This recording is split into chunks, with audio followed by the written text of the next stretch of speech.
Well, the NFL preseason is now over. Final rosters are being set, which means it is time for our panel of experts to give predictions that everyone will laugh about around this time next year. That's right. We welcome to the NFC West Huddle. I'm Aaron Levine in Seattle, joined by Richard Sines in Phoenix, Keyshawn Ward in San Francisco, and in Los Angeles, it's Ryan Dyrud from the LAFB network. Thanks for being here, guys. Let's start with our first topic. 53-man rosters were due earlier this week.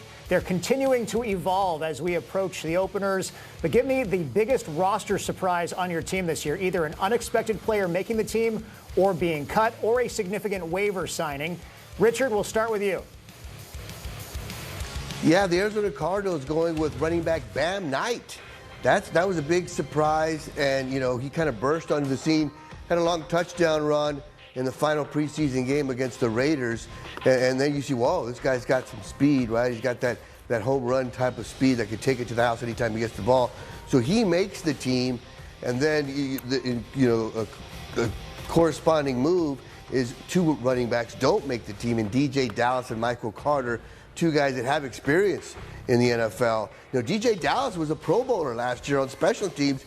He took a kickoff to the house last year for the Arizona Cardinals, and now he's, off the team. Well, he ends up with Carolina. He got picked up, but that was still interesting to see him not make the Cardinals 53-man roster. Michael Carter was a guy that has experience. He's now on the practice squad, so Bam Knight was the big surprise here for the Arizona Cardinals. And Clayton Tune, also a quarterback that did well, he got cut, didn't make the 53-man roster, but he's on the practice squad as well. So the Cardinals keeping just two quarterbacks. Keyshawn, you're next. What was the biggest roster surprise for the 49ers?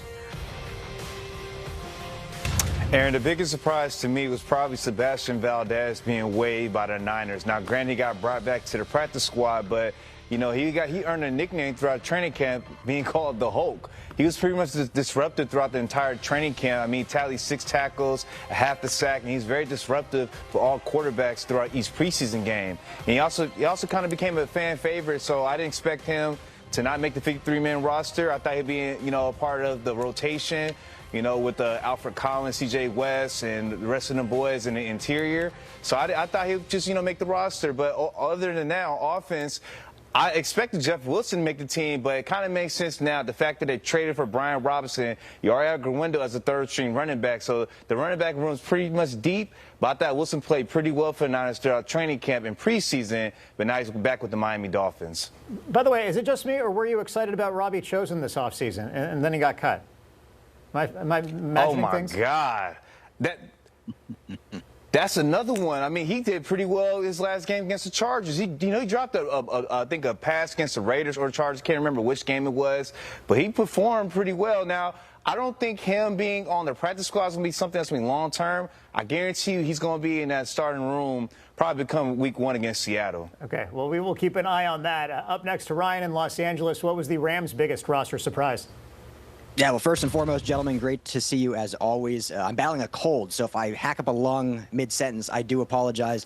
But the big move that made waves here in L.A. was the Rams deciding to waive their 5th-round pick, Chris Paul Jr., out of Ole Miss. He was a draft pick just this year, like I said, the 5th round, a guy that was in a leadership position, came to L.A., looked to make an impact immediately on special teams and actually potentially start for the Rams at linebacker. They had a pretty wide open position.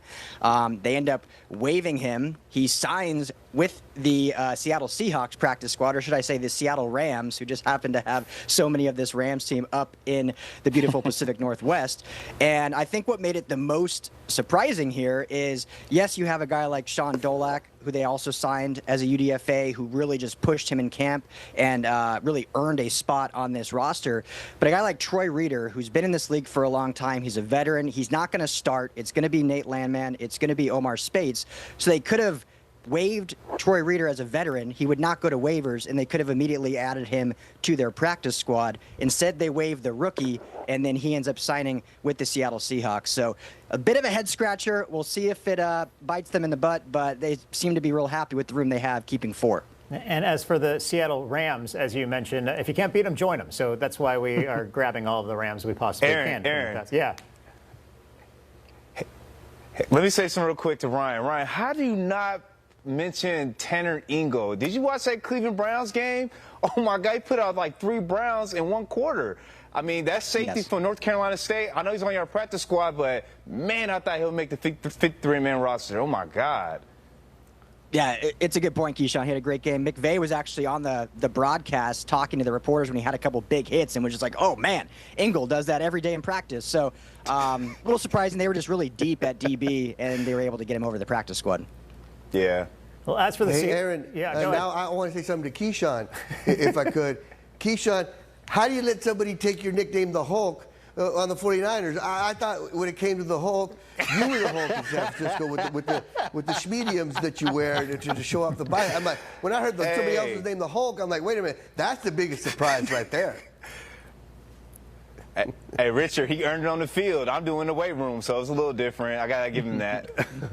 I can't wait to see him you're humble. him one-on-one. You get the Hulk interviewing the Hulk. As for the Seahawks, exactly. If you've been watching the show, not a huge surprise, but it would have been a surprise back in March. Rookie receiver Torrey Horton basically winning the number 3 receiver role, which made Marquez Valdez-Scantling dispensable. Fairly surprising from the outside, at least, that the Seahawks cut MVS given since they gave him $3 million guaranteed this offseason, but it was just a 1-year deal.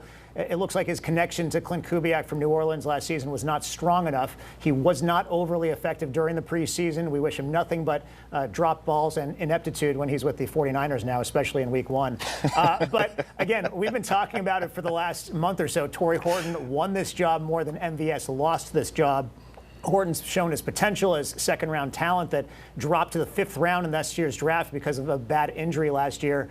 Also, a little surprised to see the Seahawks releasing Shaquille Griffin after they claimed Darian Kendrick from the Rams off of waivers. Glad to see Griffin back with the practice squad. And clearly this is a calculated risk for Seattle to add a younger cornerback to their roster with potentially higher upside. So we're excited to see if Kendrick finds a role on this defense as well. Up next, what is your overall takeaway from the preseason? Keyshawn, we'll start with you. What are the vibes like down in Santa Clara right now? Well, when it comes to the kicking game, the vibes are not good. I mean, Aaron, each week in the preseason, you go on Twitter or X or just the fans in the stands at Levi's Stadium, they are just holding their breath every time Jake Moody comes out to come kick a field goal.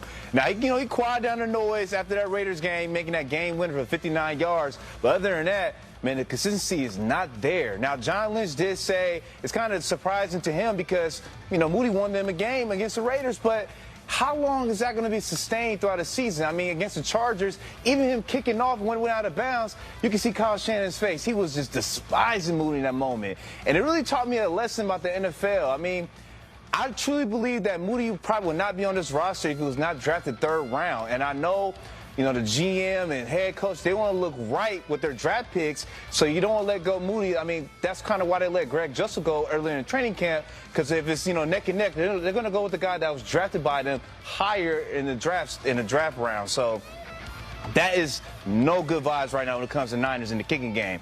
Now, offense, the Brock Purdy and Ricky Pearsall connection is looking real natural. I mean, when against that Raiders defense, it was only for 1 series, but it seemed like every time Purdy was in trouble, he found Ricky Pearsall downfield. And last year, he was in and out of the lineup, so they couldn't really build that chemistry. But now it's coming up on display on the field this season. And on defense, I've been talking about him every week when we do this show. Marquise Siegel. He may not be starting, come week 1 because of Pinnock and Jair Brown, but, man, he really, stepped up to the plate and showed that he could be a player in his defense with his open field tackle, range from side to side or hash to hash. I think Siegel's will be a really good player in his defense, throughout the season. So those are the big takeaways for me for the Niners in training camp and preseason overall. Okay, Ryan, you're next. I'm assuming there's still concern about Matthew Stafford in Los Angeles. What can you say about that, and then your overall takeaway from the preseason? Yeah, well, first, there's no concern about the kicking game since we went up to the Bay Area and got our kicker from Stanford and Josh Carty, and he's been looking good for the Rams. So, Niners could have had that potentially. But Stafford, there's obviously concern. It's a day-to-day thing. Since he started practicing last week, he's practiced every single day in full. He's been full go. He's felt good, no limitations. So all of the conversation, the vibes from McVay, from him, from the offense, from Mike LaFleur, the offensive coordinator, is, hey, he looks as good as he's ever looked. He's ready to go for week 1. The big question is going to be is when he takes that first hit obviously he has not been touched. He's probably not even been breathed on in practice. So when he inevitably gets that first hit in week 1, going up against Will Anderson, Danielle Hunter for the Houston Texans, how does he respond? How does the back respond and look after that? So that's definitely what we'll look for. But as of now, vibes are good there. I'd say the other big takeaway, as we've talked about many times on this show, the Rams play 0 starters, so hard to put a lot of stock in that. But the depth from the pass rush on defense is for real. We've seen some of the starters in some of these joint practices, and Jared Verse and Byron Young, they look just as good as they did last year. But when you look at some of these backups in Josiah Stewart, Nick Hampton, Desjuan Johnson, they have a lot of talent and depth that can get after the quarterback. And when you can have that in spades and come in waves, rep after rep after rep, you're just going to wear guys down. And lastly, on the defensive line, their addition from this offseason, Puka Nacua, just from across town from the Chargers, is the real deal in run defense. It was their weakest part of the defense last year. Saquon Barkley and the Eagles carved them up in that divisional game in the playoffs. They could not stop a nosebleed in the run game, and Puka Nacua will be a huge addition to doing that. So we didn't see it in necessarily the preseason games, but we did see it in the preseason practices and training camp and in joint practices. So those are probably the biggest takeaways there. So I will go next. My overall takeaway from the preseason is that there is a ton of optimism from the Seahawks fan base, likely more than there normally would be from even the skeptics, and still very little buy-in from the overall betting markets. I continued to be shocked that the Seahawks are not only 5-1 to win this division, but have the worst odds among the 4 teams to do so. Now, I understand that preseason football doesn't tell you a whole lot about how the actual season will pan out, but the small sample set of what we have seen from the first-string offense, and specifically this offensive line in this new system under Clint Kubiak, really has me bullish about their chances. It's a huge difference maker between a first-time coordinator who was relying way too much on the passing game last season and consistently leaving his linemen on an island in one-on-one situations, and this year bringing in a coordinator who's been around NFL football his entire life and is committed to running the football in a zone blocking scheme that is as refreshing as it seems to be effective. Running the football, a non-negotiable in the Seahawks offense this season, and it's only going to make Sam Darnold's life easier. You marry that with a top 5 defense, and you've got a contender. So I'm going to give Colin Cowherd props for being one of the only loudmouths out there in America that actually understands this, because it seems like the rest of the world continues to doubt them. I say let them doubt Seattle, just like they doubted Cal Raleigh's chances at AL MVP back in May. We know something that everyone else doesn't, and eventually I think people are going to see the light also. So that's the perfect time to get back to Richard now, who continues to think my takes are a little over the top. What are your overall takeaways from the Cardinals after training camp in the preseason? First of all, I never doubted Seattle. I just doubted Geno. I doubted your guy, the guy you had a bromance with, Geno Smith, at quarterback. And now I'm really doubting Sam Darnold, where I wish I had Geno back, to be honest with you. Okay. I think he's better than Sam Darnold. So I just doubt what you guys do at quarterback. You guys have a great defense. You guys run the ball well. I just don't know what you're thinking at quarterback. And also, I'm still surprised with Keyshawn's comment about the Hulk. I wrote it in my diary that Keyshawn was the Hulk of San Francisco. Now there's another guy over there, known as the Hulk. But as far as the Arizona Cardinals in the preseason goes, I think it was a pretty good preseason. They were pretty healthy. They didn't have any major injuries. I think Jacoby Brissett kind of showed that he could be a solid backup and could fill in for a couple games if Kyler Murray goes down. So he has some experience as a starter, and I think the defensive line was fantastic. And it's no secret, the Arizona Cardinals went all in on defense this offseason, right? Every draft pick but one was on the defensive side of the football. They went and got some key defensive free agents. Calais Campbell bringing back a blast from the past on that D-line. They also got some good corners. They got a corner in the draft in Will Johnson, the rookie out of Michigan.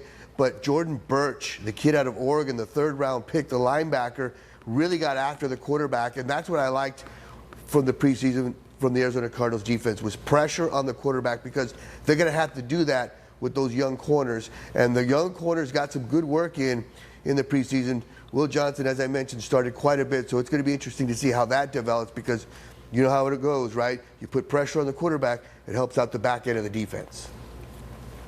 Okay, third topic. Everyone's likely going through their fantasy drafts. In fact, I'm a little distracted because I'm in the middle of one right now.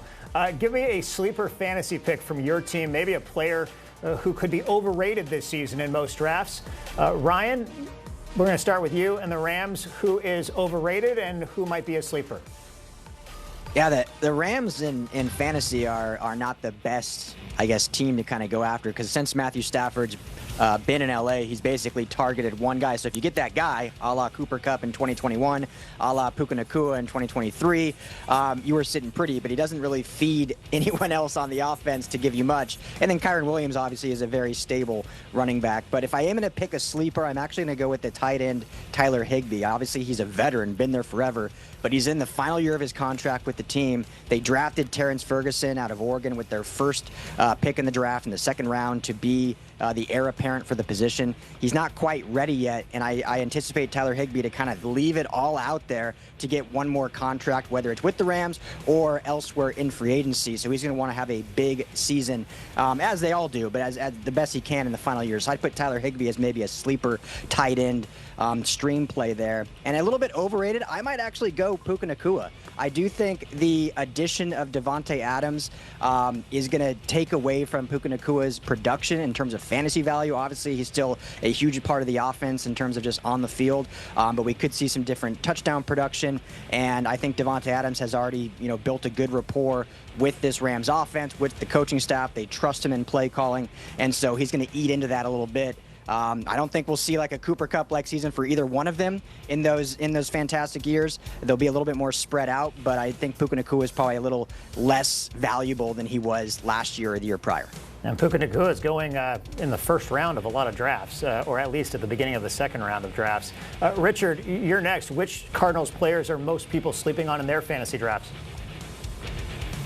It's funny. I don't really see a sleeper for the Arizona Cardinals, right? I think it's the obvious picks, right? It's James Conner. It's, Trey McBride. I think he's going to be the best tight end in football this year. He was fantastic last year. He's had a fantastic training camp. And then, of course, Marvin Harrison Jr. is a lot of people that, a lot of people are picking. But, I think Marvin Harrison Jr. could be overrated because a lot of people are taking him, I think, too early, even though Marvin Harrison has had a fantastic training camp. But he did that last year. He looked great, and we were saying, wow, Maserati Marv is going to be the man. And then he came out and looked like Mazda Miata Marv. So I'm not going to fall for it again. I want to see it in the regular season. I want to see it on a consistent basis. And so that's why I kind of passed on Marvin Harrison a couple times, in the draft. And I was trying to get James Conner because I think he's going to be solid once again because he's the bell cow for that Cardinals offense. But I think as far as a sleeper, maybe – a guy that can emerge as that number 2 wide receiver behind Marvin Harrison, right? It's going to be Trey McBride. It's going to be Harrison. Maybe a guy like Zay Jones or Michael Wilson. But I don't really see a sleeper on the Cardinals roster unless you got to draft a defensive player and you can get a guy like Budda Baker or Mac Wilson, the linebacker, that I think is going to get a lot of tackles in this defense. Well, you must be rubbing off on me because I'm looking at the team I just drafted, and I have Kyler Murray as my quarterback and James Conner as my running back. So you did something right. Not necessarily what you just said, but just, I guess, over the entire offseason. It's somewhere in the back of my brain, and I'm just doing it subliminally. As my for the plan Seahawks, is working. You are. It is absolutely working. I have 2 sleeper picks. First, it's Zach Charbonnet, simply because I think he's a better running back fit for this offense. He's also been more available than Ken Walker has this preseason. This is only speculation on my part, but I've sensed a bit of frustration with this coaching staff about Walker's availability during training camp. He's been nursing a minor foot issue, but you have to wonder, especially since this is a contract year for Walker, how bad that issue actually is and whether he's just trying to save himself for the regular season. I don't think that bodes well for Walker, who is probably a little overvalued in fantasy drafts right now, and that makes Charbonnet a little undervalued. My other sleeper pick would be tight end A.J. Barner, and this would be for a 12 or 14 team league where you have to go a little deeper than other drafts. Barner currently ranked as the 52nd best tight end, well behind rookie Elijah Arroyo, who is ranked 31st. I think they have that completely backwards. Barner had 4 touchdowns last season, and he's only going to get better this season, especially in the red zone. He's proven to be a reliable target down there, so I think Barner finishes this season with 5 or 6 touchdowns. He's a great bye-week tight end to have on your roster. How about you, Keyshawn? Give me some Niners players to keep in mind for my fantasy draft. I think the biggest sleeper for the Niners probably be Ricky Pearsall. Just the fact that He's going to probably be the most targeted receiver until Juwan Jennings and Brandon Ayuk come back into the lineup, do what they're doing with their injuries. I think Pearsall's connection with Purdy is really going to keep growing as the season goes on. And I think most defenses will be more focused on stopping Christian McCaffrey and Brian Robinson and then taking away George Kittle up the seam in the middle. So I think Pearsall is probably the sleeper. Now, as far as overrated, it's going to be a little bit of a hot take, but I'll go with Christian McCaffrey just because with Brian Robinson in the running back room, I would advise Kyle, just hear me out. If Shanahan's smart, you do not want to give McCaffrey all these carries like he did last year, running into the ground and losing for the season. You want to think about the long game. Kind of share the carries between him and Robinson. Even Garindo getting some touches because you want to McCaffrey being there on the deep run when he gets into deep in the playoffs and he's not, battered throughout the entire season. Yes, he get a lot of catches, get a lot of touches, but if they're smart, you might want to not feed McCaffrey as much and try to give Robinson some of those carries as well. Okay, well, up next, it's never too early to look ahead to week 1. After all, it is basically game week already. I'm asking everyone what stands out to you about the regular season opener for your team, and I'm going to start here. I'm just going to go back to the overall betting markets, simply not seeing what we're seeing in Seattle. The Seahawks are now 2.5-point underdogs at home. That means they would be 8.5-point underdogs if this game was in Santa Clara, and to me, that's ridiculous. The Niners have too many questions defensively right now, and they are so thin at receiver that they're picking up Seahawks leftovers. I understand that they're the division favorites right now, the Niners are, but that's only because their schedule is softer than the Pillsbury Doughboy. I don't think it's going to be a blowout next week, but I do see the Seahawks winning the opener by a touchdown. Remember, the reason Mike McDonald was hired originally was to handle the likes of Kyle Shanahan and to handle Sean McVay. I go back to the Niners game in Baltimore 2 years ago when Brock Purdy threw 4 interceptions against McDonald's defense. Now that the Seahawks defense has a full year under McDonald and a better understanding of all of those moving parts, I think that's a recipe for success against Purdy and company, especially when they're playing here in Seattle. Keyshawn, since the Seahawks are facing the Niners, you go next. What's your first impression of this matchup? Well, Aaron, I don't know if you talk too much crap about MVS. He might score on y'all week 1. Just saying. I mean, he's a deep threat down the field. He might drop it, might catch it, but he will burn somebody on that defense. But no, in all seriousness, if I'm not mistaken, I think the Niners pretty much have their way when it comes to Seattle. I mean, on Thursday Night Football, on Thanksgiving a couple years ago, the Niners just pretty much have their way. It's like that Levi Satan. It was like, what is it a road game? The Niners pretty much do what they want with Seattle when they play against them as of late. And then also, I think that Sam Darnold might get a little bit exposed against that Niners defense, especially with the core pieces, Nick Bosa and Fred Warner healthy and Lenore on the outside. Watch out, Aaron. It's going to be a long day for Sam Darnold week 1. Yeah, neutralize those guys with a running game that wasn't there a season ago. That's my story. I'm going to stick to it, and we will see in just a little week's time or so. Richard, you're next. The Cardinals are favorites on the road at the Saints. What's your initial take on that game? First of all, I just want to say I love this rivalry between you and Keyshawn here. For once, I'm not the drama. Right? Usually it's like, am I the drama? Not this time. I kind of agree with Keyshawn there. I think I wrote it in my diary. I think this is what you're going to be saying, Aaron. You're going to say, come back, Geno. You don't want Geno back after you see what happened with Sam Darnold. So it's going to be interesting to see how things work out for you guys. Like I said, you guys got a good defense, good running game, good head coach. But quarterback, once again, an issue for the Seattle Seahawks. We'll see. Maybe you guys catch lightning in a bottle like Minnesota did last year. As far as the Arizona Cardinals, I'm going to talk quarterback there, too, because the Cardinals are going to face a young quarterback. We knew it was going to be either Tyler Shuck, a rookie, or Spencer Rattler, a second-year guy, another young quarterback. Spencer Rattler has been named the starter, which kind of makes sense since he has a little bit more experience. He's a local guy.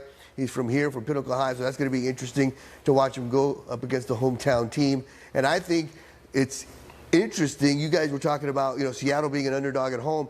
The Arizona Cardinals favored on the road by almost a touchdown, 6.5 points. That just goes to show what the Vegas thinks about the Arizona Cardinals. And I think it's going to come down to their defense, putting pressure on this young quarterback, making him make mistakes, making him throw when he's not ready or be rushed to throw, and that will allow the defense to be opportunistic. And, of course, if they get an early lead, the Cardinals do, they'll give it to James Conner, ground and pound. Aaron, that'll help out your fantasy team.